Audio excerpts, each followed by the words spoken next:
हमारी लाइफ में कोई चेंज नहीं है। एंड यू नो, जब मैंने ये बात सुना तो मुझे लगा कि ये तो बड़ी गहरी बात हो गई। हमारे लाइफ में कोई चेंज नहीं है तो काहे का नया साल? क्या नया साल सिर्फ डेट का बदल जाना है? क्या नया साल सिर्फ कुछ न्यूमरल्स का बदल जाना है कि पिछले साल 2025 था, सो 2025 हम लिख रहे थे, अब इस साल हम 2026 लिख रहे हैं?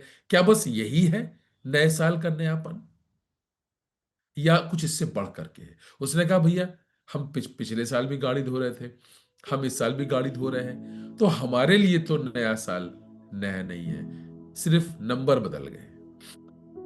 मुझे लगता है बहुत सी बार शायद बहुत सारे मसीही विश्वासी लोगों के जीवन में भी नया साल सिर्फ एक पर्व के रूप में मनाया जाता है, लेकिन सच्चाई ये है कि जीवन में किसी प्रकार का कोई परिवर्तन नहीं आता, कोई बदलाव नहीं आता है। सिर्फ ग्रेगोरियन कैलेंडर के हिसाब से कुछ अंक बदल जाते हैं, उसी को हम नया साल कहने लगते हैं। पौलुस यहां पर एक बड़ी गंभीर बात कह रहा है। कह रहा है, सो जो मसीह में है वो नई सृष्टि है। इस नए साल में परमेश्वर की इच्छा यह है कि हम नई सृष्टि बने, कुछ हमारे अंदर नयापन आ जाए, कुछ पुरानी बातें बीत जाएं, कुछ नयापन आ जाए। पौलुस कहता है, जो बीत गया मैं उस ओर नहीं, जो आगे है उस ओर अपनी नजरों को लगाए हुए हैं। So I am not looking at what is gone, what is in the past, I am now looking forward. मैं आगे की ओर देख रहा हूं। गुजरा साल, हम जितने यहां पर हैं, करीब 39 लोग हैं मुझे मिला करके, हम सब के जीवन में जो दो गुजरा साल था 2025, वो बहुत सारी बातों को, बहुत सारे अनुभवों को, बहुत सारी चुनौतियों को, बहुत सारे संघर्षों को, बहुत सारे प्रश्नों को, बहुत सारी निराशाओं को, बहुत सारे कमजोरी के पलों को लेकर के आया आया और वो चला गया। पौलुस कहता है, वो जो बीत गया अब उस ओर ध्यान न दे करके जो आगे है, वो कहता है मैं आगे की ओर बढ़ा चला जाता हूं। लेकिन ये आगे की ओर बढ़ना, इसका मतलब क्या है? What does Paul mean when he says I press forward? मैं आगे की ओर बढ़ता हूं, इसका मतलब यह है कि जो पुरानी बातें थी वो अब बदल जाएं, अब चीजें नई हो जाए। वो जो अतीत में था वो अब खत्म हो जाए, अब कुछ नया हो जाए। मेरा कहना यह है मेरे भाइयों बहनों, कि यदि पिछले साल की ही सोच हम इस साल भी रखे हुए हैं, यदि पिछले साल की के ही शब्द इस साल भी हम रखे हुए हैं, यदि पिछले साल की मानसिकता ही इस साल भी हम रखे हुए हैं, यदि पिछले साल का व्यवहार ही हम इस साल रखे हुए हैं, तो फिर मुझे नहीं पता कि ये किस प्रकार का हमारा नया साल है। If we are carrying forward the same words, the same intentions, the same attitude, the same behavior, हम पिछले साल भी झगड़ा कर रहे थे, हम इस साल भी झगड़ा कर रहे हैं। हम पिछले साल भी बुराई कर रहे थे, हम अभी भी बुराई कर रहे हैं। पिछले साल भी परमेश्वर के पुत्र यीशु के साथ हमारा कोई संबंध नहीं था, इस साल भी हम वैसे ही आगे बढ़ रहे हैं। यदि यही हमारा रवैया है, तो हमको सोचना पड़ेगा बैठ करके कि क्या वाकई में हमारा साल ये नया साल है? क्योंकि नए साल में कुछ ना कुछ नयापन होने की आवश्यकता है। और परमेश्वर का वचन आज की संध्या हमको ये बता रहा है कि हमारे जीवन में किसी भी प्रकार का नयापन सिर्फ तब संभव है जब वो यीशु मसीह के माध्यम से हमको मिलता है। When we receive something new in our lives through Jesus, only then it becomes new for us.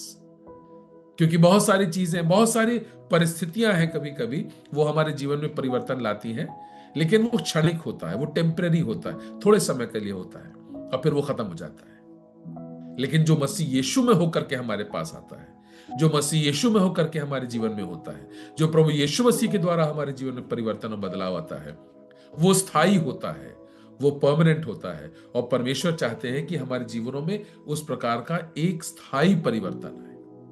पौलुस क्या कह रहा है? जो मसीह में है, इंग्लिश में लिखा है and therefore those who are in Christ, therefore those who are in Christ. जो मसीह में है वो नई सृष्टि है, अर्थात पुरानी बातें बीत गई। और एक और बड़ी खास बात लिखा है देखो सब कुछ नया हो गया है। इंग्लिश में लिखा है and behold it is all new. देखो सब कुछ नया हो गया है। मैं बताना चाहता हूं, ये जो नयापन है ना, ये देखने योग्य होता है। This transformation is worth seeing. जब लोग देखेंगे, जीवन में परिवर्तन देखेंगे, शब्दों में परिवर्तन देखेंगे, व्यवहार में परिवर्तन देखेंगे, सोच में परिवर्तन देखेंगे, जीवन जीने के तरीके में परिवर्तन देखेंगे, हमारे निर्णयों में परिवर्तन देखेंगे। लिखा हुआ है कलाम में, देखो ये देखने योग्य होगा, ये खूबसूरत होगा जो मसीह यीशु के द्वारा मिलता है। वो नयापन, वो नई सृष्टि खूबसूरत होगी, देखने योग्य होगी। और मत्ती की इंजील उसके 5वें अध्याय के 16वें पद में लिखा हुआ है, लोग तुम्हारे भले कामों को देखकर। ये वही नई सृष्टि है, ये वही भले काम है, ये वही अच्छी बातें हैं, ये वही बदला हुआ जीवन है, ये वही बदला हुआ नजरिया है जिसके बारे में लिखा है, लोग तुम्हारे भले कामों को देखकर तुम्हारे पिता की जो स्वर्ग में है वो बड़ाई करेंगे। सो आज की संध्या इसी बात पर मैं कुछ समय के लिए आपका ध्यान खींचना चाहता हूं कि हमारे जीवनों का नयापन तभी संभव है जब प्रभु यीशु से हमारी मुलाकात हो जाए, जब यीशु से हमारी मुलाकात हो जाए। Any transformation is worthy of appreciation when it comes after we meet Jesus. यीशु से हमारी मुलाकात हो जाए। यदि आप प्रभु यीशु मसीह के चेलों की ओर गौर करेंगे तो प्रभु यीशु मसीह के चेले जो हैं, ये प्रभु यीशु मसीह की मृत्यु के आसपास का जो समय था उसमें बहुत घबराए हुए थे चेले। अगर आप पढ़िएगा यूहन्ना की इंजील 14वां अध्याय, लिखा हुआ है प्रभु यीशु मसीह अपने चेलों से कह रहे हैं, तुम्हारा मन ना घबराए, तुम परेशान मत हो, तुम निराश मत हो, तुम उदास मत हो। मैं जा रहा हूं अपने पिता के पास तुम्हारे लिए जगह तैयार करने, फिर मैं आऊंगा, तुम्हें अपने साथ ले जाऊंगा। Let not your hearts be troubled, English में लिखा हुआ है। यीशु मसीह के चेले बहुत परेशान थे, घबराए हुए थे। क्यों? कि उनकी ये सोच थी कि उनका प्रभु उनको छोड़ के जाने वाला। प्रभु यीशु मसीह ने अपने चेलों को साफ बताया हुआ था कि एक समय आएगा जब वो पकड़वाया जाएगा, वो मारा जाएगा, कब्र में रखा जाएगा और फिर वो तीसरे दिन जी उठेगा। यीशु मसीह ने ये बातें अपने शिष्यों से, अपने चेलों से, अपने लोगों से मल्टीपल टाइम्स, आप पढ़िए सुसमाचारों में, यीशु मसीह ने शेयर किया हुआ है। लेकिन चेले घबरा रहे थे, चेले घबरा रहे थे। मैं आपको बताऊं, सच बात तो ये है, चेलों को इस बात पर विश्वास ही नहीं था कि प्रभु यीशु मसीह का पुनरुत्थान होगा। They did not believe, सिर्फ सुनते थे। मुझे लगता है उनमें और हम में बहुत अंतर नहीं है। हम भी सुनते बहुत बढ़िया है, कि सुनने के बाद हम उस पर विश्वास नहीं करते। मैं कह रहा हूं, अगर यीशु मसीह के चेलों ने यीशु मसीह की बातों पर विश्वास किया होता कि वो पकड़वाया जाएगा, मारा जाएगा, मुर्दों में कब्र में उतरेगा, फिर मुर्दों में से जी उठेगा, अगर इन बातों पर चेलों को विश्वास होता तो वो सलीब के पास यीशु को अकेला छोड़ के भाग नहीं जाते। वो किसी कमरे में अपने आप को चुपचाप से बंद करके ना रखते। वो डरते नहीं, वो डरते नहीं। लेकिन चेलों को यीशु मसीह पर विश्वास ही नहीं था। लेकिन एक समय आया जब प्रभु यीशु मसीह का पुनरुत्थान हुआ और यीशु मसीह की मुलाकात उसके चेलों से हुई। आफ्टर हिज रेजरेक्शन, प्रभु यीशु मसीह के पुनरुत्थान के बाद जब यीशु की मुलाकात उसके चेलों से हुई, मैं आपको बता रहा हूं, चेलों का जीवन बदल गया। चेलों का जीवन बदल गया। पुनरुत्थान यीशु का हुआ था, जिंदगी चेलों की बदल गई। ये जो डरे हुए लोग थे ना, आपको मालूम है, जब यीशु मसीह के पुनरुत्थान का समय आया था, चेले कहां थे? लिखा हुआ है कि एक कमरे में उन्होंने अपने आप को बंद करके रखा था। डर रहे थे कि कहीं ऐसा ना हो कि अब रोमी सैनिक जो है हमें ढूंढते हुए आए। यहां पर चुपचाप से छुप करके वो बैठे हुए थे कमरे के अंदर। यीशु मसीह उनके ऊपर प्रकट हुआ। Jesus appeared unto them. He did not walk through the door, he actually appeared in the room जहां चेले थे। और यीशु मसीह ने, जानते सबसे पहली बात उनको क्या कही? तुम्हें शांति मिले। ये घबराए हुए, ये डरे हुए चेले थे क्योंकि यीशु पर विश्वास नहीं था। लेकिन जिस दिन पुनरुत्थित यीशु से मुलाकात हो गई, द रेजरेक्टेड जीसस से जिस दिन इनकी मुलाकात हुई, इनका जीवन ही बदल गया। वो जो घबराए हुए लोग थे, वो अब हियाव वाले लोग बन गए। अब वो खड़े होकर के बड़ी बड़ी भीड़ के सामने कह रहे हैं, हमारा यीशु जिंदा है, हमारा यीशु जिंदा है। और अगर आप पढ़िएगा तो लिखा हुआ है प्रेरितों का काम उसके पहले अध्याय उसके 8वें पद में, प्रभु यीशु मसीह इससे पहले कि उसका पुनरुत्थान होता, वो अपने चेलों से बातचीत कर रहा है, क्योंकि यीशु को अब मालूम है कि जब चेलों की उससे मुलाकात हो गई है, अब ये अपने आप को रोक नहीं पाएंगे। जिसकी मुलाकात यीशु से हो जाती है ना, फिर वो अपने आप को रोक नहीं पाते हैं। फिर उनके जीवन का भाग बन जाता है सुसमाचार सुनाना, उनके जीवन के जीने का तरीका बन जाता है सुसमाचार सुनाना। प्रभु यीशु मसीह जानते थे, और इसीलिए उस दिन इससे पहले कि प्रभु यीशु मसीह का स्वर्गारोहण होता और वो अपने शिष्यों को छोड़ करके स्वर्ग की ओर चले जाते, प्रभु यीशु मसीह ने चेलों को उस जगह बुला करके उनको एक आज्ञा दी और कहा कि जब तक तुम पवित्र आत्मा की सामर्थ्य न पाना, तब तक तुम यहीं ठहरे रहना। Why? Because you cannot operate in your own power.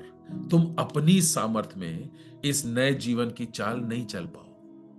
तुम अपनी सामर्थ्य में ये सुसमाचार सुनाने का काम नहीं कर पाओगे। तुम अपनी सामर्थ्य में, अपनी योग्यता में इस संसार का सामना नहीं कर पाओगे।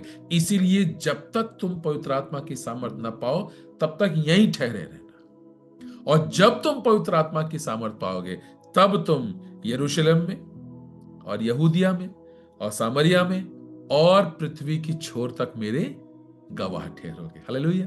जब लोग तुम्हें देखेंगे, तुम मेरे गवाह ठहरोगे। लोग तुम्हारे जीवन में मेरी सामर्थ को देखेंगे। You know that is the definition of testimony. गवाही की क्या परिभाषा है? गवाही का मतलब है जब आपके जीवन में यीशु की सामर्थ दिखे, वही गवाही है। जब आपके शब्दों में यीशु की सामर्थ दिखे, वो गवाही है। जब आपके हाव भाव में, जब आपकी क्रियाओं और प्रतिक्रियाओं में यीशु मसीह झलकने लगे, वही गवाही है। जब लोग आपको देख करके यीशु मसीह को अप्रिशिएट करें, दैट इज अ टेस्टिमनी, वो गवाही है। और यीशु मसीह कह रहा है, जब पवित्र आत्मा की सामर्थ तुम पर आएगी, तब तुम यरूशलेम में और यहूदिया में और सामरिया में और पृथ्वी की छोर तक मेरे गवाह ठहरोगे। और लिखा हुआ है, और उनकी आंखों के सामने से यीशु मसीह उठा लिया गया। चेलों की आंखों के सामने से। आप जरा सा उस मंजर को इमेजिन कीजिए, उस दृश्य को इमेजिन कीजिए, कैसा उनको लग रहा होगा। उनकी आंखों के सामने से उनका प्रभु उठा लिया गया। चेले बहुत उदास थे, चेले बहुत निराश थे, परेशान थे। उनको लग रहा था कि अब वो इस संसार में अकेले छूट गए। लेकिन आपको मैं बताऊं, चेले अकेले नहीं थे, क्योंकि इससे पहले कि यीशु मसीह का पुनरुत्थान होता, प्रभु यीशु मसीह ने अपने चेलों को एक वायदा दिया था। Jesus promised. और अगर आपको जानना हो कि यीशु मसीह ने उनको क्या वायदा किया था, तो वो वायदा हमें मिलता है यूहन्ना की इंजील उसके 14वें अध्याय के 16वें पद में। That is the promise of Jesus to his disciples. और वो वायदा प्रभु यीशु मसीह ने सिर्फ अपने उन चेलों को नहीं किया, वो वायदा यीशु मसीह ने हमसे भी किया है। क्या किया वायदा?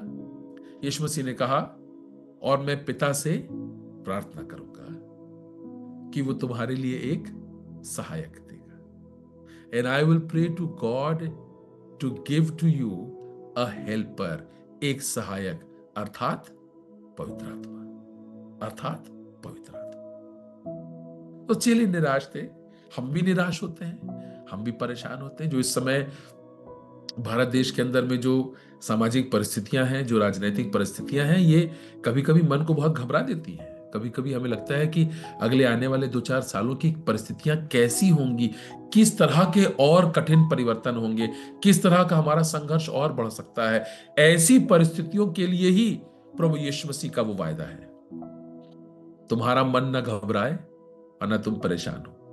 मैंने पिता से प्रार्थना की है कि वो तुम्हारे लिए एक सहायक भेजेगा, अर्थात पवित्र आत्मा, अर्थात पवित्र आत्मा। और उस दिन भी प्रभु यीशु मसीह ने अपने चेलों से यही कहा था कि देखो, जब तक तुम पवित्र आत्मा की सामर्थ न प्राप्त करना, तब तक यहीं ठहरे रहना।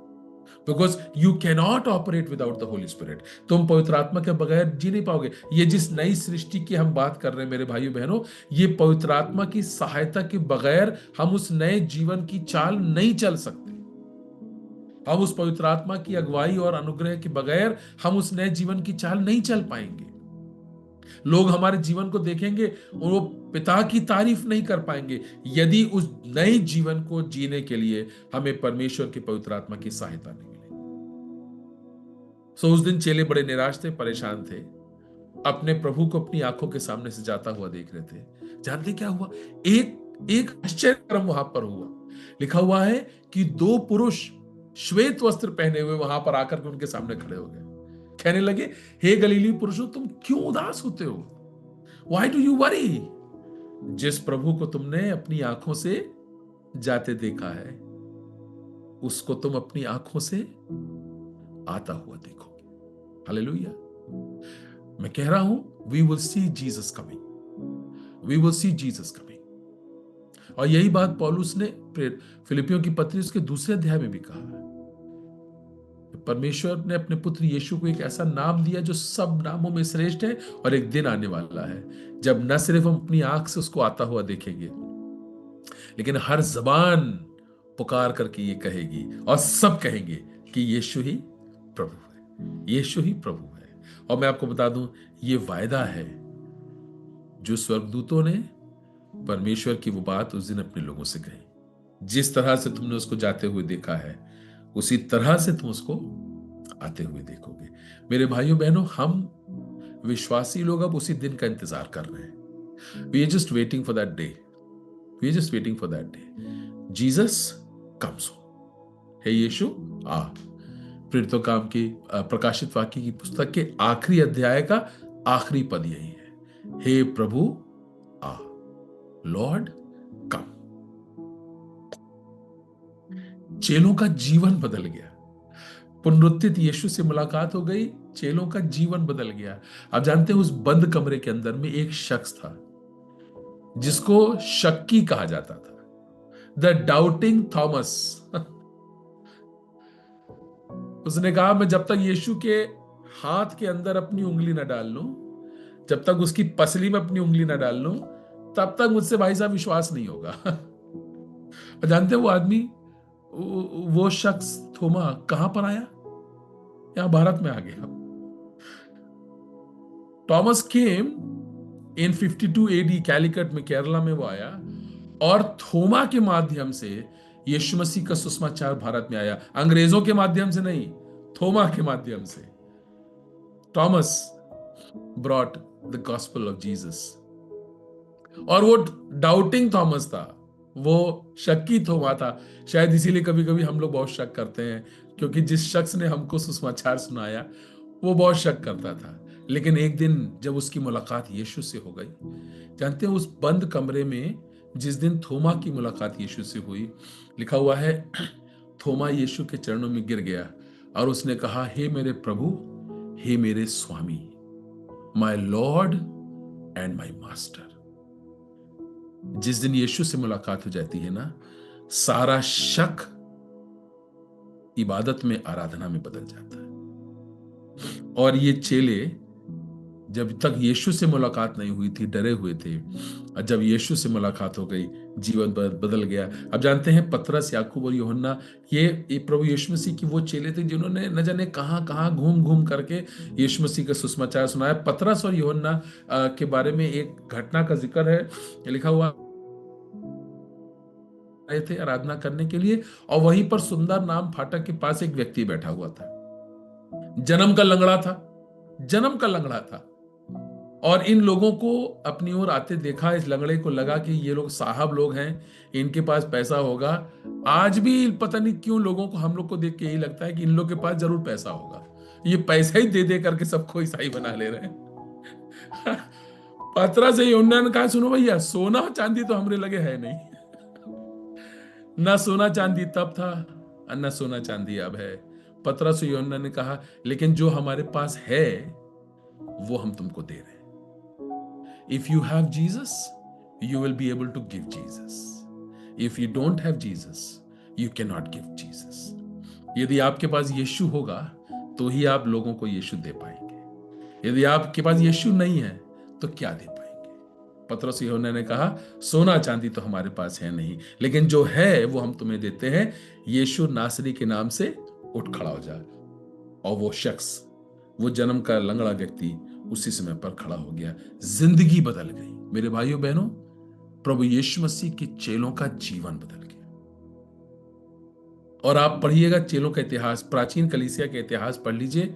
जब पतरस, जो शक्की पतरस था, वो डरा हुआ पतरस था, वो इतना डरता था कि प्रभु यीशु मसीह का इनकार 3 बार उसने किया था। यही पतरस, जब यीशु से मुलाकात हो गई, जब पुनरुत्थित यीशु की सामर्थ्य को उसने अपने जीवन में अनुभव कर लिया, सुना नहीं उसके बारे में, when Peter experienced first hand the power of resurrected Jesus Christ, उससे यीशु से मुलाकात हो गई। कलाम बताता है कि पतरस जब प्रचार करने के लिए खड़ा होता था तो बड़ी भीड़ में लोग यीशु के पास आते थे। और कलाम में लिखा, पढ़िएगा फिर तो काम कुछ में लिखा हुआ है, और परमेश्वर उन लोगों को गले में शामिल कर देता था। 70 लोग, 300 लोग, 1200 लोग, 3000 लोग, and so on and so fourth. कितनी ही बार प्रभु यीशु मसीह के चेलों ने वचन का प्रचार किया, जिंदगियां बदल गईं। ये जो डरे हुए बैठे थे, इनके अंदर हियाव आ गया, इनके अंदर हिम्मत आ गई। सनहेड्रिन में इनको बुलाया गया, पतरस को बुलाया गया और कहा कि तुम्हारे ऊपर देशद्रोह का मुकदमा चलाया जाएगा अगर तुमने यीशु मसीह का प्रचार किया। उसने कहा, जिस प्रभु ने हमें अब तक संभाला है, क्या उसको हम छोड़ दें? क्या उसको हम छोड़ दें? तुमको जो करना है करो, हम तो जैसे हैं वैसे ही रहेंगे। और इन्होंने यीशु मसीह का प्रचार किया। सारी दुनिया में 12 नहीं, सिर्फ 11 ही चेले रह गए थे, 12वां तो चला गया था। 11 लोगों की मुलाकात यीशु से हो गई, सारे विश्व का इतिहास इन लोगों ने बदल दिया। हम लोग यहां पर 41 लोग हैं। आप कल्पना करिए कि अगर ये 41 लोग हम जो यहां पर बैठे हैं, अगर हम सच में यीशु मसीह को अपने जीवन से प्रकट करने लगे, कैसा भूचाल इस पूरी दुनिया में हम लोग ला सकते हैं। All we have to do is meet Jesus, यीशु से मुलाकात करनी। पौलुस कह रहा है, सो जो नई सृष्टि है, नई जो प्रभु में है, वो नई सृष्टि है।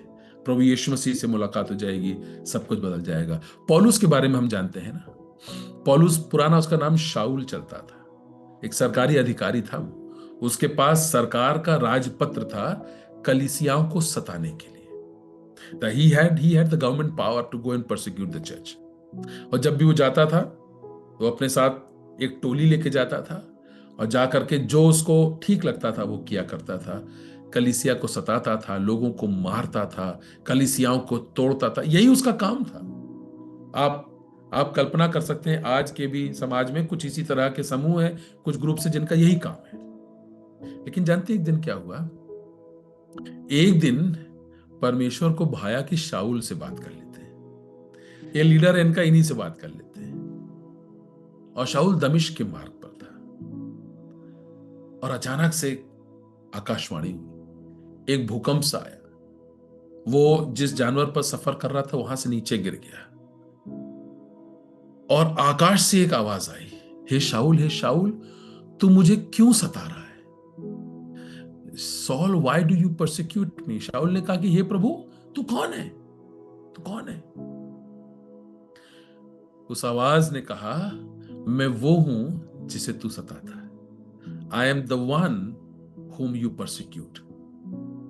और आप जानते हैं फिर उसके बाद क्या हुआ? शाऊल का जीवन बदल गया। शाऊल का जीवन ही बदल गया। सिर्फ उसका नाम नहीं बदला, उसका जीवन बदल गया, उसका नाम बदल गया, उसका काम बदल गया। और आप जानते हैं शाऊल जो है वो प्राचीन कलीसिया का पहला प्रेरित बना, the first apostle of the early church. और ऐसा जीवन बदला शाऊल का कि उसने 13 पत्रियां लिख डाली। जहां वो बैठता था वहीं बैठ के लिखता था, लोगों को लिखता था, कलीसियाओं को लिखता था, अपना अनुभव साझा करता था। परमेश्वर के साथ जो उसका जो एक्सपीरियंस हुआ था, फर्स्ट हैंड एक्सपीरियंस जो हुआ था, वो जो कलीसिया को सताने वाला और उसको तोड़ने वाला था, आज उसी की लिखी हुई पत्रियों को पढ़ करके करोड़ों करोड़ों लोगों ने अपना जीवन यीशु मसीह को सौंप दिया। That is the power of meeting Jesus once. एक बार यीशु से मुलाकात हो जाएगी ना, ऐसा परिवर्तन जीवन में आ जाता है, ऐसा बदलाव जीवन में आ जाता है, नई सृष्टि बन जाती है। पौलुस कहता है, मेरे लिए जीना मसीह और मरना लाभ है। इसका मतलब यह है, अगर मैं ऐसा जीवन जी रहा हूं जो मसीह से दूर है, इससे बेहतर है कि मैं मर जाऊं। और अगर मैं जी रहा हूं तो मेरे लिए जीना मसीह होगा। और आप जानते हैं ना, पौलुस और सिलास की वो घटना, आप प्रेरितों काम की पुस्तक घटना बहुत अच्छे से जानते हैं। ये दोनों बंदी गृह में बंद थे और बहुत कठिन परिस्थिति थी। It was not a happy experience कि आपके हाथ और पैर में बेड़ियां बंधी हो और आपके पैर जो है वो लकड़ी के काट के अंदर कसे हुए हों और चारों तरफ से कांटे हों जो शरीर में चुभ रहे हों। और लिखा हुआ है पौलुस और सिलास आधी रात के लगभग क्या कर रहे थे? कुड़कुड़ा रहे थे? नहीं, लिखा हुआ आधी रात के लगभग वो आराधना कर रहे थे, वो गीत गा रहे थे और ऐसी आराधना कर रहे थे और इतनी जोर से गा रहे थे कि आसपास के जो बंदी गृह में और प्रिजनर्स थे उनको सुनाई दे रहा था। ये वो व्यक्ति जो कलीसियाओं को तोड़ने और भंग करने का काम कर रहा था, जिस दिन यीशु से मुलाकात हो गई, नई सृष्टि बन गया, पुरानी बातें बीत गई। इसीलिए पौलुस से बेहतर इस बात को और कौन कह सकता है कि पुरानी बातें बीत गई, देखो सब कुछ नया हो गया है। Behold the old has gone and the new has come. और अब मैं पीछे की ओर नहीं, अब मैं आगे की ओर विश्वास में अपने जीवन में आगे बढ़ता चला जाता हूं। जिस दिन मेरे भाइयों बहनों प्रभु यीशु मसीह से हमारी मुलाकात हो जाएगी, हमारा मन, हमारा विचार, हमारे दृष्टिकोण, हमारा विश्वास, हमारी सोच, सब कुछ बदल जाएगा। सब कुछ बदल जाएगा। सोचने का नजरिया, चीजों का तरीका, सब कुछ बदल जाएगा। एक पुराना गीत हम गाते हैं, great change since I was born. जिस दिन मेरी पैदाइश हुई, और ये सिंस आई वॉज बॉर्न का मतलब वो नहीं जो हम अपनी मां के गर्भ से पैदा हुए, वो नहीं। जिस दिन पवित्र आत्मा के द्वारा हमने नया जन्म प्राप्त किया, उस दिन हमारे जीवन में एक बड़ा परिवर्तन आ गया। जब से प्यारा यीशु आया, मेरा जीवन बदल गया। जब से मैंने उसे है पाया, मेरा जीवन बदल गया। यदि यीशु से मुलाकात हो गई तो जीवन का तो बदलना निश्चय है। ये दोनों विरोधाभासी बातें होंगी कि यीशु से मुलाकात भी हो गई और जीवन में परिवर्तन भी नहीं है। No no, these are opposites, these are opposites. ये दोनों बातें संभव नहीं है। इसीलिए पौलुस कहता है, सो जो मसीह में है वो नई सृष्टि है, पुरानी बातें बीत गई। मेरे भाइयों बहनों विश्वासियों, इस नए साल के लिए, एक नई सृष्टि बनने के लिए मैं आपको प्रभु यीशु मसीह देना चाहता हूं। I want to offer Jesus to you. I have found Jesus and the best I can give to you is Jesus. जिसके पास यीशु होगा उसका जीवन बदल जाएगा। उसके लिए सच मायने में नया साल नएपन को लेकर के आएगा कि जब लोग हमें देखेंगे, जब लोग हमारे कामों को देखेंगे, हमारे शब्दों को देखेंगे, हमारे आचरण को देखेंगे, परमेश्वर को महिमा देंगे, उसकी तारीफ करेंगे। एक दो छोटे छोटे उदाहरण बाइबल में से रख करके और आज के संदेश को मैं समाप्त करूंगा। मरकुस की इंजील उसके 5वें अध्याय के पहले 20 पदों में एक घटना का जिक्र है और ये बड़ी बड़ी मार्मिक घटना है। It's a very interesting kind of an experience that Jesus had. और आप पढ़िएगा मरकुस की इंजील 5वें अध्याय पहले 20 पद में, प्रभु यीशु मसीह झील से नाव से उतरा और जिस जगह उसने अपना कदम रखा वो गिरासेनियों का देश था। और जिस जगह पर प्रभु यीशु मसीह पहुंचा वो एक कब्रिस्तान जैसी जगह थी जहां पर लोग अपने मुर्दों को ला करके दफना दिया करते थे। और वहां पर लिखा हुआ है एक व्यक्ति था जो दुष्ट आत्माओं से ग्रसित था। He was possessed with the evil spirits. और जब उसने, वो व्यक्ति वहां पर, आप पढ़िएगा उसके बारे में लिखा है, बड़ा वो वायलेंट था, बड़ा उग्र था। उसको लोगों ने कोशिश करी थी कि बेड़ियों से उसको बांध करके रखें, लेकिन वो बेड़ियों को तोड़ दिया करता था, किसी के कंट्रोल में नहीं था। He was very very violent, बहुत स्ट्रांग था, बहुत वायलेंट था। और लोग घबराहट के मारे उस एरिया में नहीं जाते थे क्योंकि वो आदमी वहां पर था और वो दुष्ट आत्माओं से ग्रसित था। लेकिन जानते हैं क्या हुआ? एक दिन उसकी मुलाकात यीशु से हो गई। हालेलुया। कितना भी कोई दुष्ट आत्माओं से ग्रसित होगा, जिस दिन यीशु से मुलाकात हो जाएगी सब बदल जाएगा। उस दिन उसकी मुलाकात यीशु से हो गई। जैसे ही इस व्यक्ति ने प्रभु यीशु मसीह को देखा, वो दौड़ करके यीशु के पास गया, उसके पैरों में गिर गया और उसने कहा, हे परमेश्वर के पुत्र, तेरा मुझसे क्या काम? मुझे छोड़ दे, मुझे बख्श दे। प्रभु यीशु मसीह ने उससे पूछा, तेरा क्या नाम है? What is your name? उसने कहा, मेरा नाम सेना है, आई एम अ लीजन। और एक एक रोमी सेना में, टुकड़ी में करीब 6,000 सैनिक हुआ करते थे। उसका नाम सेना था। तो जो बाइबल के ज्ञाता है उनका कहना यह है कि लगभग 6,000 दुष्ट आत्माएं उस एक व्यक्ति के अंदर में थी। That possessed, deeply possessed with the evil spirits. लेकिन जिस दिन यीशु से मुलाकात हो गई, उसका जीवन बदल गया। वो जो नंगा रहा करता था, वस्त्र पहने हुए था। वो जो उग्र था, वो शांत हो गया था। वो जो अपने आपे से बाहर रहता था, आप पढ़िएगा 10वें पद से आगे लिखा है, वो सचेत सचेत इन हिज सेंसेस, वो प्रभु यीशु मसीह के चरणों के पास बैठा हुआ था। लोगों ने उसको देखा, ताज्जुब करने लगे, ये वही है। गांव तक खबर चली गई कि वो व्यक्ति बदल गया है। वो दुष्ट आत्माओं से ग्रसित व्यक्ति वो बदल गया है। लोग उसको देखने के लिए आए और देखा कि वो जो सचेत और शांत और बहुत ही मृदु स्वभाव में यीशु मसीह के पैरों के पास बैठा हुआ है।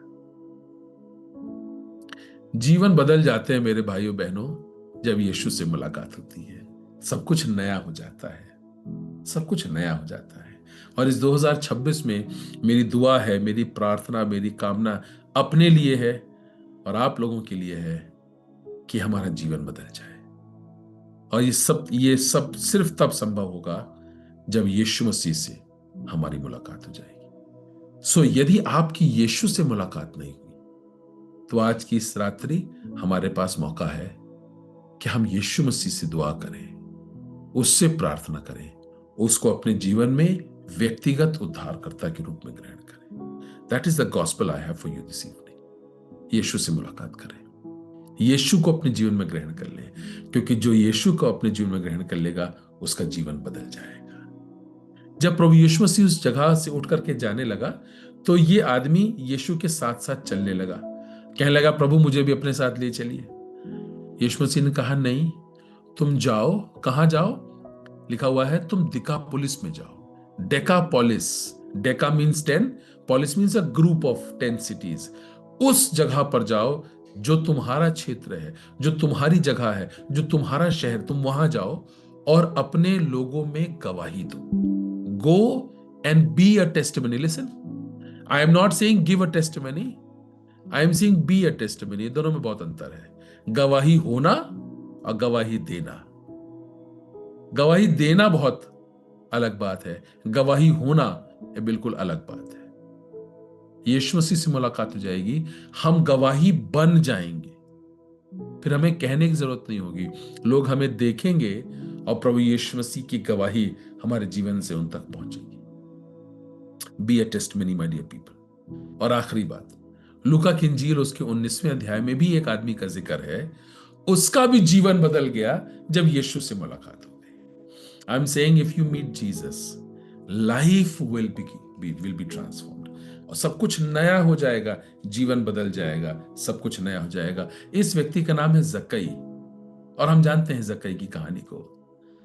लोग पसंद नहीं करते थे उसको, लोग पसंद नहीं करते थे। टैक्स कलेक्टर था, गलत सलत तरीके से लोगों से टैक्सेस लिया करता था। ये आदमी जानता था कि लोग मुझे पसंद नहीं करते हैं। उसको मालूम था कि यीशु मसीह उस मार्ग से गुजरने वाला है। वो यीशु को देखना चाहता था, उसके अंदर एक इच्छा थी, यीशु को देखना चाहता था। तो जिस रास्ते से यीशु जाएगा, उसी रास्ते पे दौड़ करके आगे एक गूलर के पेड़ के ऊपर चढ़ करके वहां बैठ गया और इंतजार करने लगा कि यीशु मसीह अब इस मार्ग से निकलेगा तो मैं उसको देख लूंगा। He just had a desire to see Jesus. You know what I'm saying? If you have a desire to see Jesus, Jesus will fulfill your desire to the extent that he will not just show himself to you, he will come into your house with you. अगर आपके मन के अंदर यीशु को देखने ही मात्र की इच्छा होगी ना, तो वो आपके मन की इच्छा को इस कदर पूरा करेगा कि वो सिर्फ अपने आप को प्रकट ही नहीं करेगा, वो आपके साथ आपके घर के अंदर आ जाएगा। और उस मार्ग से यीशु गुजर रहा था, उस पेड़ के नीचे आकर के वो रुक गया। उसने ऊपर देखा, उसने कहा, अरे जक्कई, ऊपर नीचे आ जाओ। Come down, let's go to your house. नहीं, इमेजिन जक्कई को क्या महसूस हुआ होगा, प्रभु आप मेरे घर आएंगे, मैं तो पापी हूं। ये लोगों ने डिक्लेयर कर दिया है कि मैं पापी हूं और मुझसे नफरत करते हैं ये लोग। और आप पढ़िएगा, वहां लिखा हुआ है, और जब लोगों को पता चला कि यीशु जक्कई के घर जाने वाला है तो बुरी बुरी बातें करने लगे, अरे ये तो पापियों के साथ उठता बैठता है। अगर कोई अंग्रेजी का टीचर वहां रहा होता तो कहता, birds of the same feather flock together. पापियों के साथ उठता बैठता है।